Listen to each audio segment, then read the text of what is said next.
Welcome to the Solo Mo Show, a weekly podcast hosted by Corey O'Brien, the social media strategist at Heat and author of thefutureofads.com. And I'm Adam Hellway, CEO of digital marketing agency Secret Sushi Creative. Each episode, we discuss topics, trends, tactics, and tools related to social, local, and mobile marketing and advertising. Our goal is to give you the information you need to be a better marketer. Today is September 18th, 2012, and this is episode number 37. In this episode, we're going to discuss the iPhone 5 and the future of NFC, Twitter updates, hashtag Muslim rage, crazy social commenters, and more. Indeed, a action-packed, very exciting episode. How's it going, Adam? It's going all right, man. How are you doing? I'm doing well. It's been quite the week. A little bit of craziness surrounding the iPhone, which we are going to talk about this episode. Yeah, I'm eager to talk about that. I try to keep the fanboyism to a minimum. Exactly. We got to keep it marketing focused as much of a challenge as that's going to be. Exactly. But we have some news to start off with, don't we? We've made a little upgrade to our Pinterest profile, haven't we? Indeed. So I got a little ambitious this weekend. I decided to take on a project, and that project was relaunching the Solo Mo Pinterest page. So up until now, it's basically just been a shared board inside of both Adam and my Pinterest account, which made it a little bit difficult to actually make that public facing. So users had to find our accounts and then find the Solo Mo board. It was really kind of a clunky process. And I thought, hey, we're a marketing podcast. We talk about putting your best foot forward. We should really make Pinterest shine and have it as an example of some of the things you can do inside of Pinterest.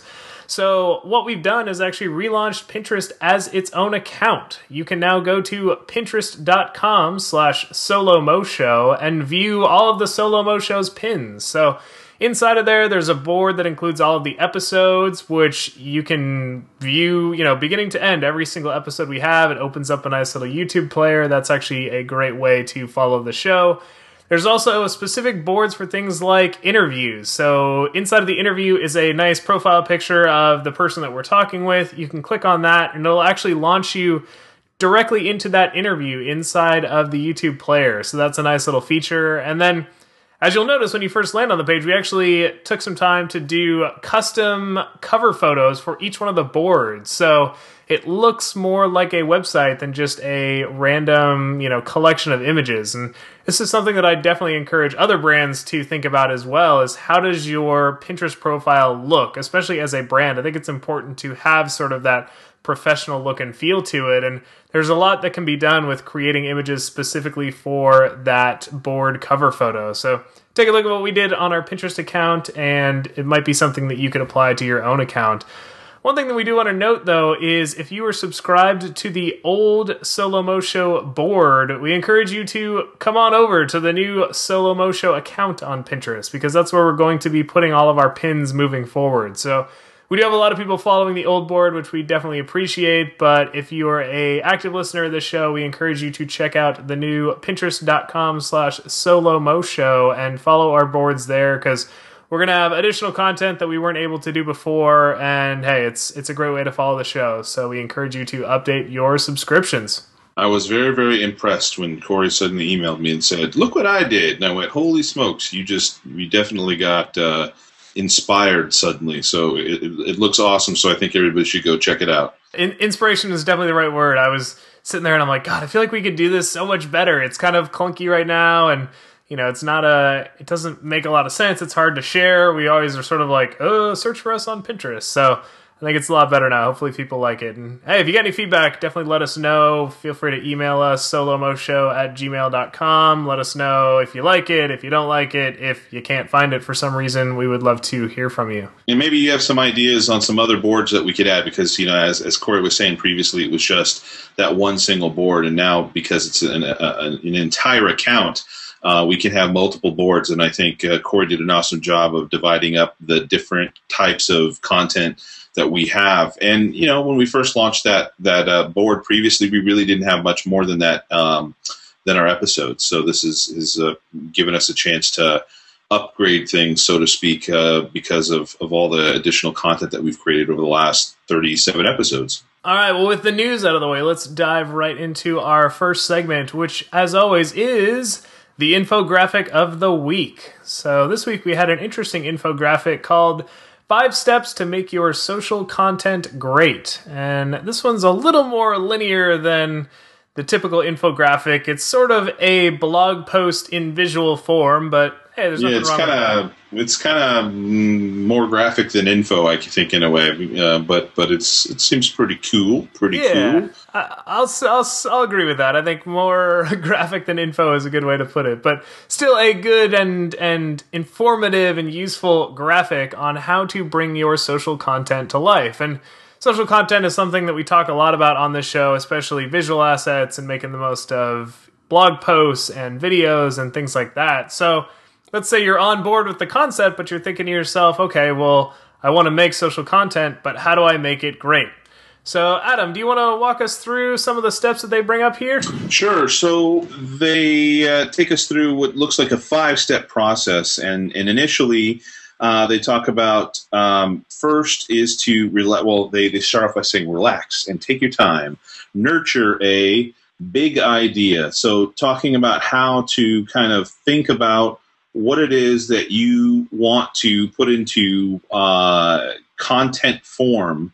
I didn't get a chance to see what the division is between number 1 and number 2, because they both sound like you're coming up with a big idea, because number 2 says to brainstorm. So between the two, it says, let's see, number 1, big ideas come from all over. Give yourself space and time, and they'll arrive like the post.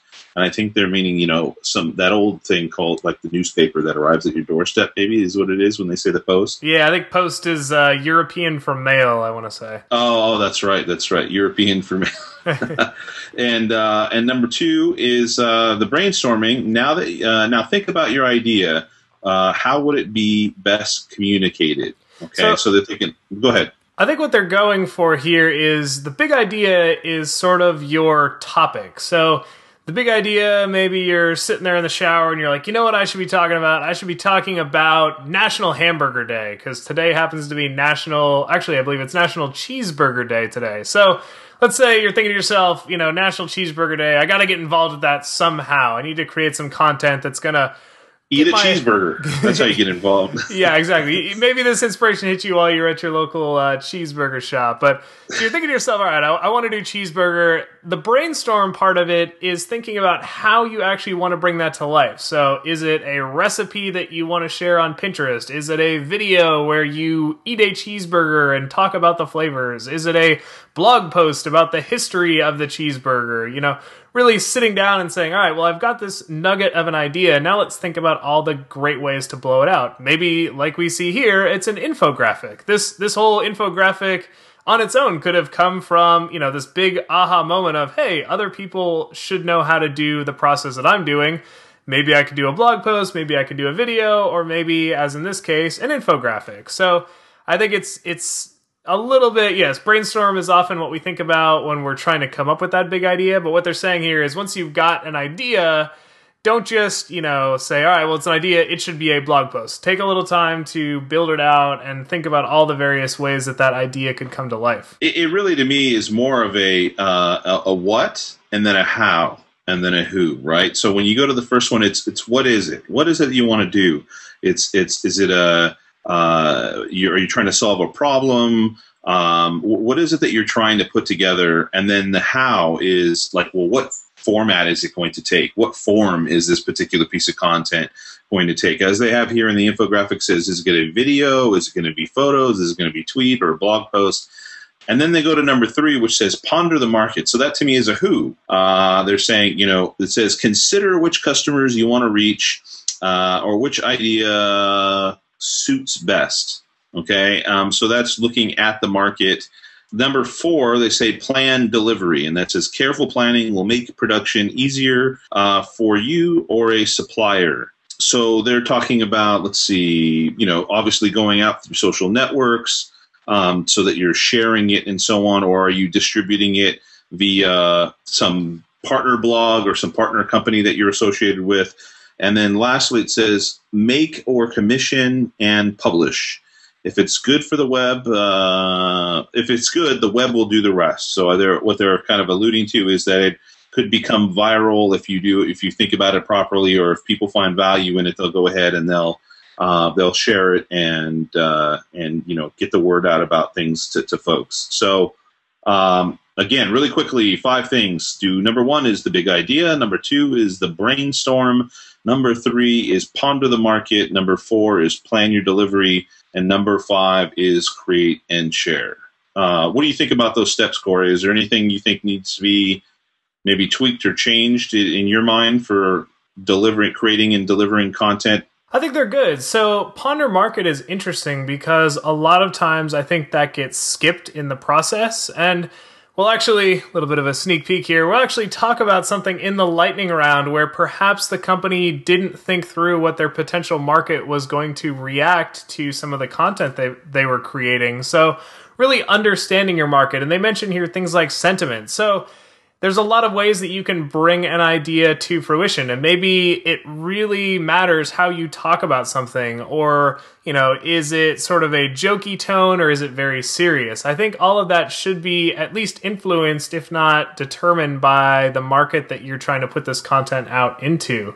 Planned delivery is also interesting. So that's something we've talked about in previous episodes where, hey, maybe your own channel isn't the right way to get this out there. Maybe you just launched a YouTube channel and you're trying to get a video out, but you don't have a lot of subscribers. But if you can find a partner that already has an established community, that might be a great way to actually deliver and get this content out into the market. We talked about that last episode, right? Yeah, we did. And it's interesting, too, that they have planned delivery before create and share, which I think makes a lot of sense.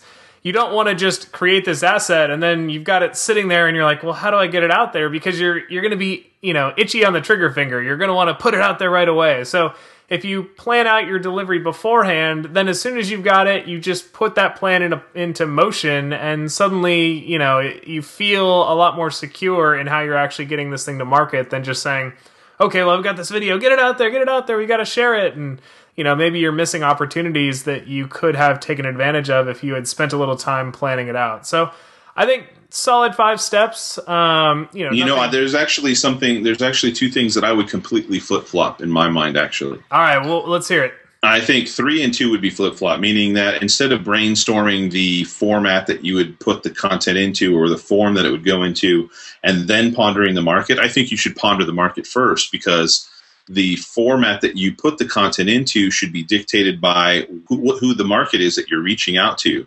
If you do a video and your market isn't actually active consuming video for whatever reason, not like most people aren't. I mean, most people are very active consuming video, but depending on that audience, you would put your content into different formats for that particular audience. That's how I would look at it personally. Maybe the market then is sort of this whole circular thing that the rest of the steps live within. Because ideally, as a business, you should understand your market intuitively. You shouldn't have to, every time you create content, be like, what's my market again? But yeah, I think that's a good point to make, is that if you're a certain type of business, that might actually dictate a lot of the future steps versus if you're, a consumer versus a B2B business. So exactly. Good point to call out there, Adam. All right, so on to the exciting stuff, I think. We're talking about our next topic, and our next topic, we're going to talk about a few things. It's not only the iPhone 5 and what it means to potentially to marketers and those marketing to mobile folks, but also some things that have kind of stemmed from the discussion and things that have been either included or excluded from the upcoming iPhone, which will be released here as we record on a Tuesday and at the end of the week here, right? Yeah, so we actually talked last week when we were giving our iPhone predictions, and I think I was correct in saying that the iPhone was not going to have NFC. So here we are a week later, the Apple event has happened, and lo and behold, they did not announce NFC coming to the iPhone. In addition, Phil Schiller actually made specific quotes to the NFC not being included and said, we think that NFC just isn't what our consumers are demanding. We think that Lightning is where it's at. Lightning is going to be, where we put our focus on in the future, and sort of hinted at the fact that NFC just isn't something that they really think has a lot of traction. It doesn't sound like, we're trying to squeeze it in there, and we promise that the next iPhone's going to have it. They're sort of saying, we don't really know if it's even that important. We think that a lot of people, maybe in the tech sphere talk about it, but for the general consumer, they probably don't care if NFC's there or not. And maybe we can even work around it or find a better solution that doesn't include NFC. So, as promised in previous episodes, if Apple did not include NFC, we figured we could talk a little bit about the future of NFC. What does that mean? Because I think when Apple adopts something, it sort of gets instant street cred. There's suddenly going to be millions of devices out there that have that technology. But on the flip side, when they don't adopt something, it means that all of these phones are now out there in the market and don't have NFC, which makes NFC very difficult as a technology to adopt and kind of grow into the marketplace, because the number one phone out there right now doesn't have it. So, Adam, what's your take? What is the future of NFC? Do you think it still has a chance, or is this sort of the final nail in NFC's coffin? So let's explain real quick a couple things, like who Phil Schiller is. And so Phil Schiller is one of the top guys working on the iPhone. And so it's, normally to get anything out of the team that work on any Apple product like this, it's usually a little bit hard. So it's nice to hear something straight from him with this article that we're referring to. And NFC stands for Near Field Communication. And what that is it's a technology inside a device that allows it to be tapped or placed closely to up against another device and to communicate something. And so it's often thought of as, like, for instance, Google has Google Wallet, where you can go into some businesses, not very many right now, and tap your phone on a kiosk, for instance, and make a payment to transfer some information. And so it's called near field because, it's not something where when you walk into the place, it can transmit your data or something from far away. It has to be up close to that receiving device. Corey's talked a lot about Level Up. Is it Level Up? Right? That's the company, the payment company, Level Up. There's Level Up and Square. Level Up actually uses barcodes, and they recently released a little NFC kiosk. I saw an article on that a couple weeks ago where they're trying to get that out to folks and stuff as well. And so there's a number of the other phones. I mean, obviously we talked about Google Wallet a second ago. Google Wallet is in Android phones, and so there are devices out there that support NFC. And everybody thinks that the big leap towards a digital wallet is going to be NFC-enabled devices. And so they were hoping that this would be the first iPhone that had NFC in it, built into it. And then therefore, obviously, it would give a huge, bump to folks starting to adopt mobile phones as payment systems. But as kind of what Cora was alluding to, there's a few different options here. NFC isn't the only option. There are options like using just standard kind of barcode readers and things like that. So using your camera or using elements like the Passbook, which is coming out on the latest version of the iOS operating system on the iPhone. And I don't think they're doing that for the iPad at the moment. But using systems like Square and Level Up, for instance, don't use NFC beyond the little NFC reader that I just mentioned that Level Up has, but they primarily use just using the device as a barcode reader, or even just the Wi-Fi connection, the data connection to say that you're making a payment at a particular place, or even just use an iPad as a kiosk at a particular place. And so NFC has been kind of, even by these major players with payment and loyalty programs, has been completely kind of skipped over in a way. But everybody keeps, primarily the Android folks have been really saying, look, NFC is where it's at, and why doesn't the iPhone have it? It should have it. If it doesn't, it's a subpar device. I think what Phil Schiller said makes sense. I mean, he basically said, Passbook, what they're releasing with Passbook is going to do a lot of things that they need. It's not using NFC. It's just using barcode reading and using the data connection in a lot of ways. And that when we didn't even get to the fact that they were also talking about, for instance, even wireless charging and things like that in the same device. But for the most part, they're saying that people currently don't really use NFC as much as people would like to think, especially the more geeky folks like us. And my personal belief is I would agree with him and say that if somebody wanted to suddenly start using things like Passbook and other things that support barcode reading or QR code reading, it's way easier to implement something like that because you're likely already printing out tickets. You're likely already printing out pieces of paper or displaying things. So to just basically add the addition of a barcode reader or a QR code generator on top of that, I think is a much easier thing to do than to implement NFC, which is still kind of in the early stages across your point of sale systems at your place, or at the airport, for instance, or over at over at AT&T Park for the Giants games and things like that. What do you think, Corey? Yeah, it's interesting. So, real quick, just to correct, because we misspoke a little while ago. So, Phil Schiller is the VP of Marketing. So, he's actually in charge of taking all the messages from Apple and kind of distilling them into the public-facing world. So, he's not necessarily the one in charge of technology. So, he's not saying, from a technology perspective, we decided not to include it because. He's basically saying, look, as a company, we have decided, and his exact quote, which I think is actually pretty enlightening if you dig into it, is Passbook does the kinds of things customers need today. So looking into that a little bit more, it's interesting the way he says customers and need. So not, customers want or, marketers want, it's customers' needs. So what Apple is essentially saying is, what people want to do with things that NFC could potentially replace is interact and sort of get content out of their phone and into the world somehow. So get payment information out of your phone and into the retailer, or get your plane ticket out of your phone and into the gate as you're trying to load the plane.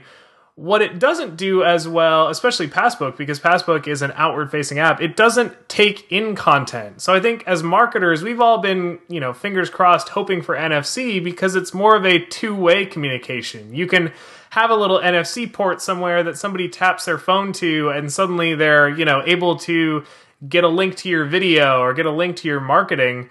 But that's us as marketers kind of hoping that customers adopt this behavior. And what Apple is saying is, look, we only care about customers and what they want. We don't necessarily care about marketers. We're not designing the phone with features that marketers want. We're designing the phone with features that customers want. And so, they're kind of putting their eggs in the basket of saying, look, it handles payments, it handles ticketing. That's really all people want to do with it. They don't want to tap their phone on some podium and get a new advertisement. That's not what people want. And so I do think that that's kind of interesting. It's again dividing that line between customers and marketers, and we often forget, us as marketers think, oh, everybody wants NFC, but we think that because we want to be able to market to them through NFC, and that's not necessarily the way that the public wants to be marketed to and wants to actually use their device. So, do you think that makes sense, Adam, or is that me kind of reading too deep into this quote?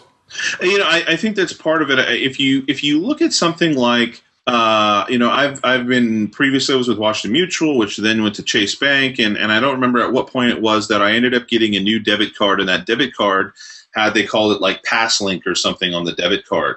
And you're supposed to be able to take that debit card and walk up to a little thing where you would normally slide your card and just tap your debit card on it and make a payment.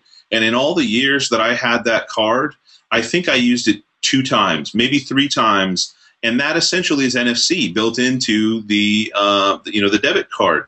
It's a matter of that technology's been around for a long, long time, and it really hasn't been used and adopted in a lot of ways, even for debit cards themselves, which would have actually kind of trained behavior, so to speak, for a lot of folks to say, okay, well, yeah, I used to do this with my debit card now, and now my debit card and all that other information is attached to some sort of mobile payment option that I have, or to my iTunes account, or whatever the case is, how they would connect it to your smartphone. But people really didn't adopt it, or if they would, I would assume that they would have more options like that available in order to pay. I mean, who wouldn't think that something like that would make going to the grocery store 100 times more easy, 100 times easier, excuse me. But for me, I think it was like the couple times that I had gone to Jack in the Box in the last 3 years or something like that. And that was the only place that supported it. And so I think that kind of proves in a way that NFC to me is a little bit like augmented reality. It's a fun thing to have. It's something that's really, really cool. It's a way to interact with the real world. But for whatever reason, it just hasn't taken a hold. That behavior of using it in some fashion hasn't really blossomed just yet. And we don't know if this passbook would so to speak, do that as well. But there's the difference in passbook. You have it on your device, and if it doesn't fly, you didn't try to get a whole bunch of vendors to adopt this new technology, because again, you have to have, like you said, and I've said already, this third-party reader, this new point of sale device at your place. So I think what you're saying is part of the equation, and makes a lot of sense. Well, I've always said that if Apple adopted NFC was going to take off. Until Apple adopted it, NFC didn't really stand a chance of gaining mainstream traction. So at this point, I'm willing to put it out there and say that I do not believe NFC will be successful. I think that Apple is going to skip it and either replace it with something else, or stick with their passbook, stick with barcodes and scanners. So I'm willing to say that NFC, in my mind, is sort of a interesting technology to keep an eye on, but not worth putting a lot of effort into as a marketer. Is that something you'd agree with, or do you think that maybe it's still worth keeping an eye on and experimenting with every once in a while? I mean, I don't necessarily think it's something people should try experimenting with, per se. I mean, you might look at Level Up and something that they've got out there, and right now you have a much smaller audience because of the number of devices, and even you look at something like Google Wallet, which was really touted by Google on their Android platform, and then eventually was denied by a number of different folks. I know it was, I think, some payment payment providers, primarily banks, and I don't remember if it was also carriers, that said, no, we're not going to have this on our device. And so Apple may have just simply seen that as an issue and said, look, there are some hurdles still to jump through that. I see it as very there's parallels between what their adoption of NFC and their adoption of even 3G and even 4G, 4G, LTE. With 3G, I remember for that whole entire year leading up to the phone, and even after the 3G was launched, or I think it was the first phone was launched, where everybody said, oh my God, this phone doesn't even have 3G on it. And I think Apple has done a lot where they don't necessarily want to be on the bleeding edge of technologies that are not under their control. They want to wait a little bit, see how it's being adopted by the greater group of folks, by the greater audience and the trend, and then they jump into that pool, so to speak. And they did the same thing with the LTE, which has been out for, I think, over a year for a lot of different carriers. And I think that that's kind of what they're doing for NFC. I think they want to wait. They want to see how it really is kind of maturing. And when they suddenly see that there's a huge group of people, vendors in particular, that have these devices, because again, there's that requirement, or it's not very useful to have a device that reads this chip in your smartphone, then I think it'll take off. Yeah, so one company definitely not waiting for NFC to gain adoption is Square. Square is a company that allows merchants via the iPhone or iPad to accept payments. It's a little card reader that plugs into your iPhone jack. You can swipe cards. It also allows payments via GPS. So if your payment device is in the same general location as the payment receiving device, you can connect those via Square and say, hey, I'd like to pay this person $10 for this cheeseburger I'm about to eat. They can accept that payment. The whole exchange happens, and the retailer gets paid without ever actually having to swipe a card. And Square actually came out and said that they believe within 18 months, businesses will be picking iPads over traditional registers. And along with picking an iPad, that basically means abandoning the register in favor of an iPad payment system. Another piece of data to add into this is the National Retail Federation ran a survey and found that while only 6% of retailers say they're using a mobile point-of-sale device currently, over 50% of them said that they plan to adopt such a device in the next 18 months. So right now, 6% of retailers have sort of jumped on that bandwagon. They're using something like Square. But in the next 18 months, 50% or more plan on adopting a iPad-based point-of-sale device, which I think is a huge jump and sort of supports what Square is saying. So I think this is really interesting. I think this is Square kind of agreeing with Apple and saying, look, NFC is not going to happen. Let's figure out other ways of making this work. And I'm a huge fan of Square's GPS. So if suddenly all these businesses, 50% of businesses out there were able to accept Square, I would be a happy customer. What about you, Adam? What's your experience with Square? And do you think that they're realistic in thinking that within 18 months, retailers are going to be abandoning their registers and going with iPad point of sale? My experience so far has been that when I bump into a vendor at a show or something that uses Square, so independent merchants and small merchants that have Square to use, when they go to a Macworld, for instance, or some other conference and they want to sell something, you're always kind of up in the city in San Francisco, and so that has a lot of Square options over there. There's a lot of people that have adopted it, whereas down in my area, there's far less, both for Square and for Level Up. So it's a little bit hard to kind of, it's not something at the top of mind just yet. But 18 months is a long way off. I mean, we're talking a year and a half. So I totally agree with them that would be the case. I think the most interesting thing about this really is, in a way, that Starbucks is one of the major one of the major vendors, or one of the major merchants on Passbook for the iPhone. And so you've got it both on Passbook, and then additionally you've got Square coming in. And so we'll see kind of what gets used the most. It'll be really interesting to see what takes off the most at a place like Starbucks, which I still think is, and I think you would agree, kind of a testing grounds for this greater, digital wallet and digital loyalty program emergence that we're having happen. Yeah, and if you remember, we actually talked about Starbucks being one of the investors in Square's latest round of funding. So Square raised $200 million at I believe it was like a $3.25 billion, at that point, who cares? It's just a giant number, a giant amount of valuation. And Starbucks was actually one of the investors in that round, which is really interesting because along with that investment, they are going to accept Square payments, and they're actually going to use Square to be the back end for all of their payment systems. So if you swipe a card at a Starbucks, it is actually going to be run through the Square system. And what Square came out and said is that their goal is to actually enable any merchant to offer an experience similar to the one Starbucks offers today. So if you walk into a Starbucks, most Starbucks, it's not 100% yet, but I would say maybe 90% of the Starbucks that I've gone into have the mobile payment option where you can open up the Starbucks app, it pulls up a barcode, you scan that barcode, and that pays for your entire meal. You don't have to pull out your wallet.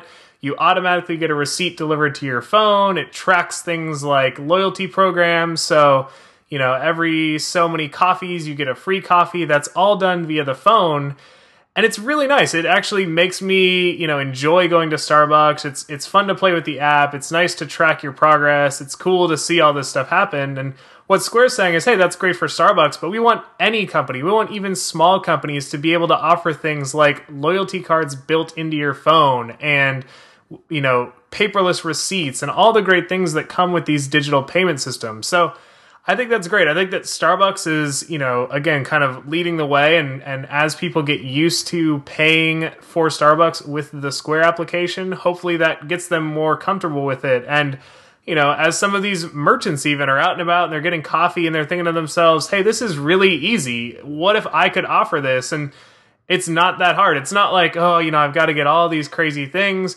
You buy yourself an iPad, you get yourself a Square reader, and you're up and running. So it's a very easy transition, which I think, again, supports this idea that a lot of retailers, especially these small retailers that can be a little more nimble and a little more flexible, could adopt something like Square and, add on top of the fact that you're kind of saving money. Each transaction is typically going to be less expensive to the retailer when it's processed through Square, and I think that's going to put a lot of pressure on some of these existing point of sale services. We started talking about the iPhone, and it's interesting because we're really more talking about what the iPhone kind of in a way lacks as being a signal to how quickly or slowly NFC, for instance, will be adopted over the next couple months. We did talk about Passbook, and not all phones have Passbook on them, but it's really easy enough to implement something like this, and so it'll be interesting to see what they do there.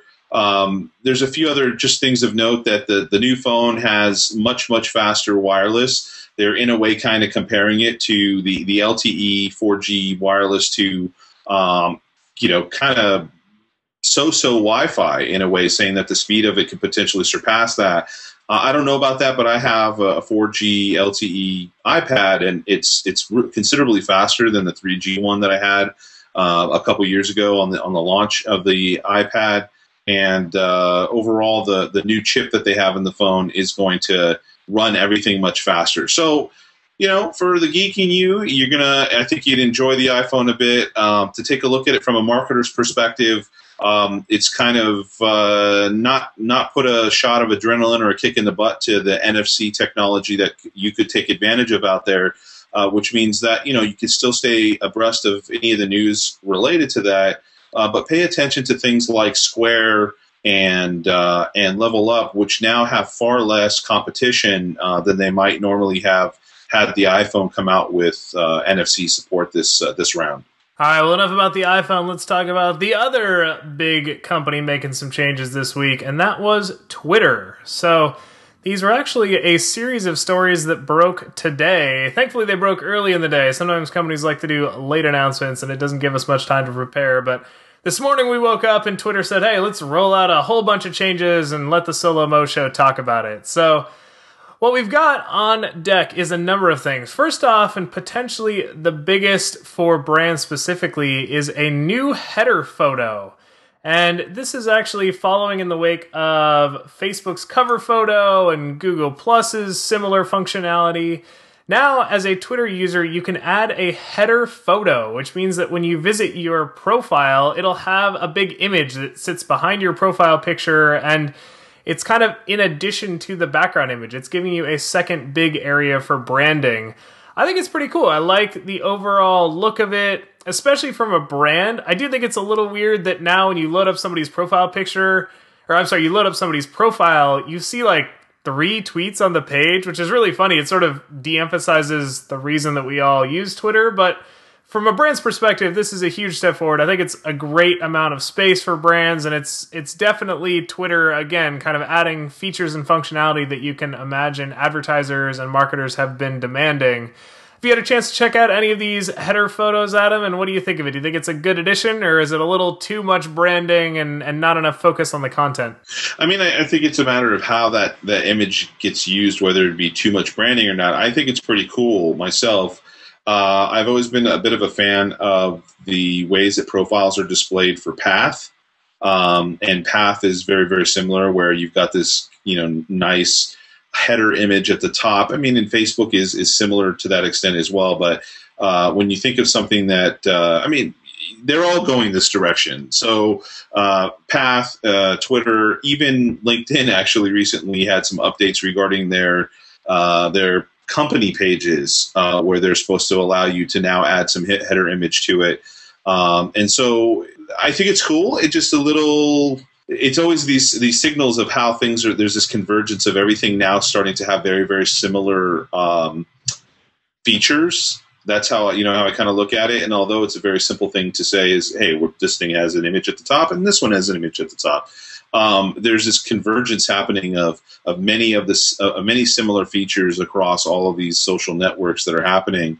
And so this was kind of only a matter of time. I just don't think we knew that it was going to happen so soon. It was, you wake up and they're like, hey, we did all this, in addition, we put these headers. So to me, the most compelling thing actually beyond this is that they've upgraded their iPhone app. And in fact, they've upgraded all their apps to now support the new profile look, which is great because it would really be terrible to only experience the more visual look and feel of the profiles on the web, but not on any of the mobile devices. So it was great that they refreshed all their apps all at the same time. But the iPad app itself has always been a bit of a laggard when it comes to it following suit with the new format or the newish format of the Twitter, the newer Twitter iteration anyways, with the stories and the Discover tab versus, the Me tab and so on. So it's nice to see that they finally got up to speed, because really the iPad app became something that I never wanted to touch because it really didn't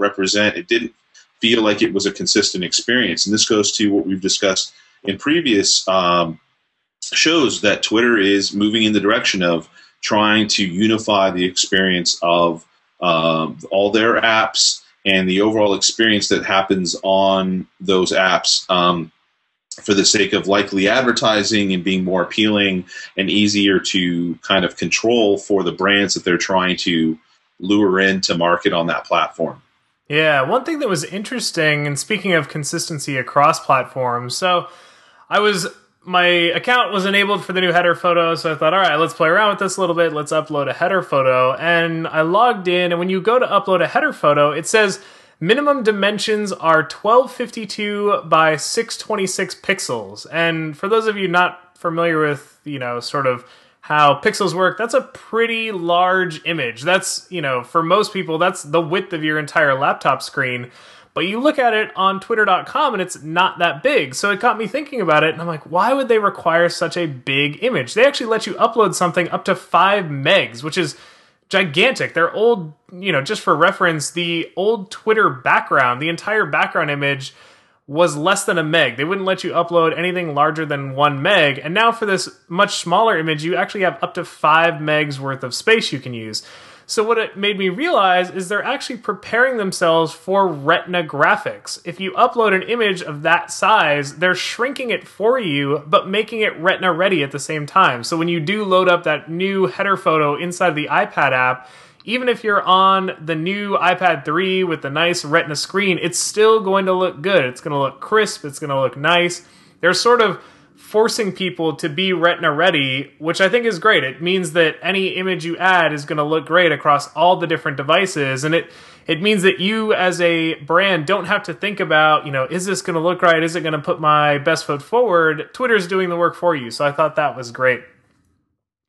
The other interesting branding option specifically, and it was a very small change, but something that I've been waiting for so long, is the ability to align your background image. I have no idea why it took them this long. It's ridiculous that it took them this long to allow background alignment. But in the old Twitter, your background was left aligned. So whatever image you added to your background, it just crammed it to the left. And this is, this resulted in sort of this narrow column where you could kind of stick stuff. Different brands used it different ways, but I'm sure everybody's kind of familiar with this left-hand column where all these brands tried to really cram their information.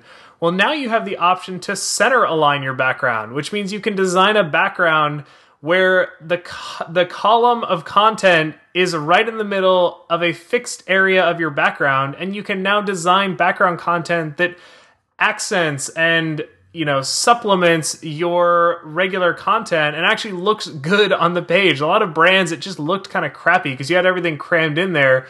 You can now rethink the way that you're approaching Twitter's background and think, okay, the column content is always going to be in the middle. I can now design around that. I can make it work.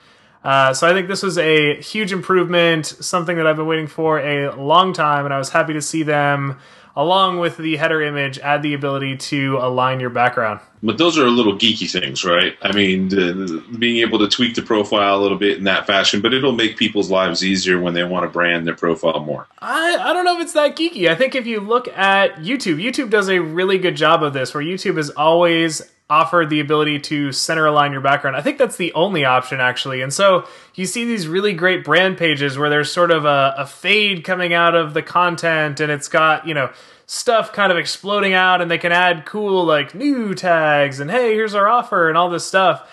And you looked at a Twitter background typically, and it was this really sort of plain, ugly, everything crammed to the left. So I think despite, again, like I said, it's a very minor change, but I think for brands specifically, it's going to have huge implications in the way that you can actually brand your page and bring it to life. You're no longer constrained to this little 200 pixel column. You can now actually design around the content and again, bring that to life. So I think it is a little geeky, but I do think it's going to have big implications for brands that want to bring their page to life.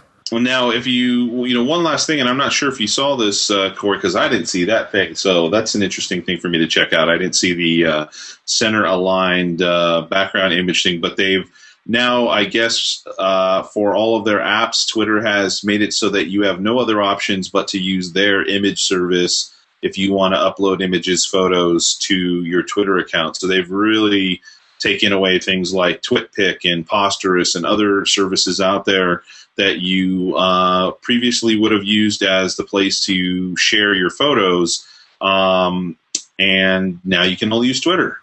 Yeah, so I think, the writing was on the wall for this for a little while. It's not necessarily a surprising move, but they've finally put their foot down and said, hey, you use our image hosting or you don't have images on Twitter.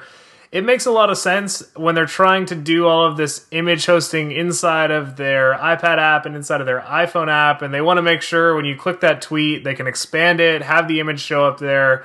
It gives them a lot more control. The one thing that's kind of a bummer on this is if you had a lot of content in something like a TwitPic, that's over time going to become essentially irrelevant. But, I think as long as you sort of adopt to this quickly, I think as long as you're putting your images inside of Twitter's image hosting, it's going to show up in your profile. It's going to work well. It's just something that you'll need to adapt your process to in the next couple months. So we've got some fun stuff to cover here in just a second on what, Corey? What? I think it is time for our favorite segment of the show, the lightning round. Dun dun dun. And we didn't get to play with those sound effects at all that you found earlier, huh? I decided not to. So Google's Hangouts now has sound effects, one of which is a drum roll. I was very tempted to include it in this show, but I think we'll spare the audience the pre-recorded drum roll. But if we throw in what sounds like a pre-recorded sound effect, it's because Google Hangout has given us the option to, and hey,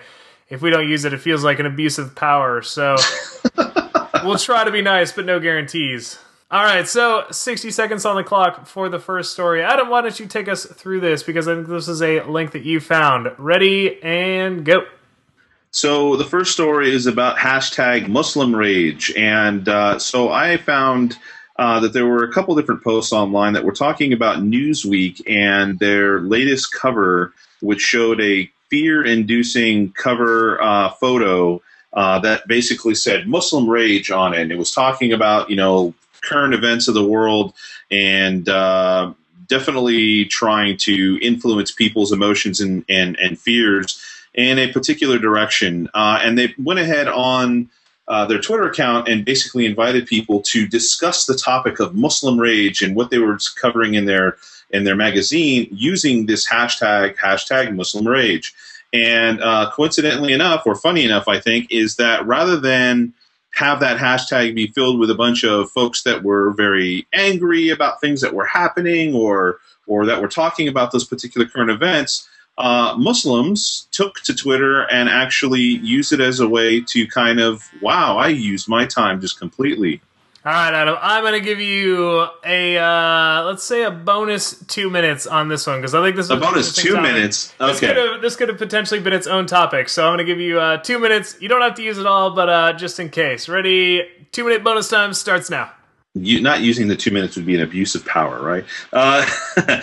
So basically, on Twitter, many Muslims from all over the world started using the hashtag in order to kind of, in a way, counteract this kind of fear-inducing cover with humor in order to prove that they were a little bit more personable and friendly, at least the majority of Muslims were. And being a Muslim myself, I found it hilarious. And in fact, we had a couple, my wife and her friend were over here, and we were going over some of the top trending ones. Still ends up being a Muslim woman who has her head covered with a headscarf, and it says, "I'm having such a good hair day, but no one even knows." Hashtag Muslim Rage. And I'm trying to remember some of the other ones because they've changed a few of the other ones. "Your sister is stealing your hijabs," which is basically the headscarf. Muslim Rage. The other person said, "You lose your son in the airport and you can't yell to him because his name is Jihad." Because jihad is actually a name, and it's a Muslim Rage. And so there's just tweet after tweet after tweet after tweet to the point where a few folks actually decided to start saying, you know what, I want in on this fun. And so many Christians started Christian Rage, and some Jews started Jewish Rage. And so it was it was nice to see that this the community kind of took hold and had some lighthearted fun with it. And it did have, there was some discussion about the Newsweek article, but folks decided to take control of the conversation and turn something that might have been a little bit more serious and, uncomfortable, and turn it into a more lighthearted conversation and say, look, this is the majority of us and this is how we are and how we feel, and you could relate to us. There you go. It's 10 more seconds. All right, 10 seconds left in your 2 bonus minutes. So, all right, 60 seconds back on the clock. So I think this is a really interesting story. First off, I think it's interesting that Newsweek sort of invited the controversy, but I don't think they thought it was going to explode to the degree that it did. They posted a tweet and they were like, check out our cover. What do you think of #MuslimRage? And, they were probably thinking, we'll start a little bit of a discussion, but I don't think they were prepared for the flood of tweets that erupted. And I do think it's great that the Twitter community kind of took it. They spun it in their own direction. They took control of the hashtag and said, hey, let's make this, something that we can have a little fun with. We can, kind of stick it to Newsweek for thinking they were going to control this. At the same time, I think it's smart that I didn't really see a lot of brands get caught up in this. It was, again, one of those opportunities where maybe a brand said, trending hashtag, I got to get involved in that. Thankfully, no big brands did. So, sometimes you just got to leave the trends to the typical Twitter users. You want a bonus 30 seconds, Corey? No, I'm going to roll right into the next one because I think it's actually related to this. Ready and go. All right, so this is 2 actual photos, both of which were posted to Facebook and both of which got responses that I'm guessing the companies were not expecting. So the first one was posted by Samsung Mobile, and they've got a picture of their new Galaxy, and it says, if you could only take one electronic device on a deserted island, what would it be? 13,539 comments later, apparently the device people would take is an iPhone. Definitely not what Samsung was hoping for. A lot of these are obviously, driven by people that saw blog posts covering this story and they hopped on board and they sort of stuck it to Samsung, but interesting nonetheless. The other one was Dr. Pepper, who created an evolution ad. They've got a little gorilla, he picks up a Dr. Pepper, and suddenly he's walking around like a human, and it says evolution of flavor. Well, the religious people jumped all over this and, posted all these crazy comments, definitely spun out of control, and was not something I think Dr. Pepper was anticipating. All right. Adam, who's got a baby crying in the background. With 60 seconds back on the clock, what's your take on Samsung and Dr. Pepper's interesting response to their online content? Ready, go. I think you're kind of asking for it, right? When you say if there could be one electronic device to take with you on a deserted island, what would it be? Run through those scenarios in your head, and if you're okay with inviting that sort of discussion, that's fine. Some people are okay with having those sorts of kind of not necessarily controversy all the time, but having that sort of discussion. They want to incite that discussion, even if it's not completely on par with their, desired, it would be awesome if we came and we said that 3,500 people all said that the thing that they would bring out of all devices would be the Samsung Galaxy. I mean, what are the chances of that? I mean, they could have said a Kindle. It doesn't mean that it could be an iPhone, right? And so I think it's okay to let that slide a little bit in certain scenarios, but do a little triage ahead of time. Do a little simulation ahead of time and see what could people potentially say, and are you going to be okay with that? All right. As the alarm goes off, topic 2 is over. So diving right into topic 3, Adam, do you want to take this one? You go ahead and do lead on it. All right, I will put 60 seconds on the clock and jump right in. So this was an update to Google Plus numbers. It feels like we cover this every week. Google Plus has a new milestone. They've now announced 400 million registered users and 100 million monthly active users, which, as always, are very strong numbers. 100 million active users. The challenge with these numbers is, as always, they're not very specific. So what defines a monthly active user? Is it just somebody that types in plus.google.com into their browser? Is it somebody that posts content? Is it somebody that, loads up a timeline? They're not really specific. Good numbers, definitely shows Google Plus continuing to grow. I'm somewhat dubious of their 100 million active user claim because I still, even with my own friend group, it's really just these hyper tech folks as well as a couple of photographers. It definitely does not have the mainstream adoption that 100 million users would seem to indicate. But hey, maybe it's, just communities that I'm not involved in. All right, Adam, that ends 60 seconds for me. What is your take on Google's numbers? Ready and go. Usually active monthly users, at least this is why Facebook's definition, and I think some of the other networks use it as well, is somebody who's logged in at least once within a 30-day period and, done something. So logged in, that's it. I mean, they could just be reading content. It doesn't mean that they're posting content or whatever. I'm glad that they differentiated between registered users and active users. Because that's obviously 1/4 of the registered users is a considerable difference in price, in size and numbers. I'm trying to do it fast here. And so with that said, I mean, it's still moving, and I agree with you that the audience still seems to be people that are much more kind of tech focused than they are the mainstream users. So there still hasn't been that shift just yet, and I don't know when that shift is going to happen, if it does at all, but I'm still not losing hope with Google+. All right. As the buzzer goes off. Well done.